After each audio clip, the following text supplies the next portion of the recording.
ನನ್ನ ಹೆಸರು ಸೌಜನ್ಯ. ಇವತ್ತು ಮಕ್ಕಳಿಗೆ ಹೇಗೆ ಇಂಗ್ಲೀಷ್ ಅಲ್ಫಾಬೆಟನ್ನು ಉಚ್ಚಾರ ಮಾಡೋದು ಮತ್ತು ಹೇಗೆ ಬರೆಯೋದು ಅನ್ನೋದನ್ನು ನೋಡೋಣ. ಇಂಗ್ಲೀಷ್ನಲ್ಲಿ ಫೋನಿಕ್ ಸೌಂಡ್ಸಲ್ಲಿ ಅಲ್ಫಾಬೆಟ್ ಎ ಅನ್ನು ಆ ಅಂತ ಉಚ್ಚರಿಸಲಾಗುತ್ತೆ. ಆ ಆ್ಯಪಲ್, ಆ ಆ್ಯಂಟ್, ಆ ಆರೋ, ಆ ಅಲಿಗೇಟರ್. ಒನ್ಸ್ ಅಗೇನ್, ಆ ಆ್ಯಪಲ್, ಆ ಆ್ಯಂಟ್, ಆ ಆರೋ, ಆ ಅಲಿಗೇಟರ್. ಇನ್ನು ಇದನ್ನು ಹೇಗೆ ಟ್ರೇಸ್ ಮಾಡೋದು ಅಂತಂದರೆ, ಹೀಗೆ ಟ್ರೇಸ್ ಮಾಡಬೇಕು, ಹೀಗೆ ಬರಿಬೇಕು ಅಲ್ಫಾಬೆಟ್ ಎ ಅನ್ನು.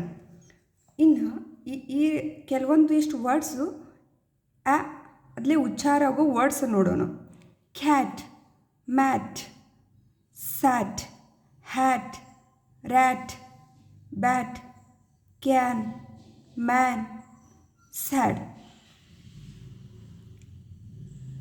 ಯಾರಿಗೆಲ್ಲ ಈ ಥರದ ಅಲ್ಫಾಬೆಟ್ಸ್ಗಳ ಬಗ್ಗೆ ಆಗಲಿ ಇಂಗ್ಲೀಷ್ ಬಗ್ಗೆ ಆಗಲಿ ತಿಳ್ಕೊಳ್ಳೋ ಆಸಕ್ತಿ ಇರುತ್ತೆ, ಅವರು ಈ ಚಾನಲ್ಗೆ ಸಬ್ಸ್ಕ್ರೈಬ್ ಆಗಿ. Thank you.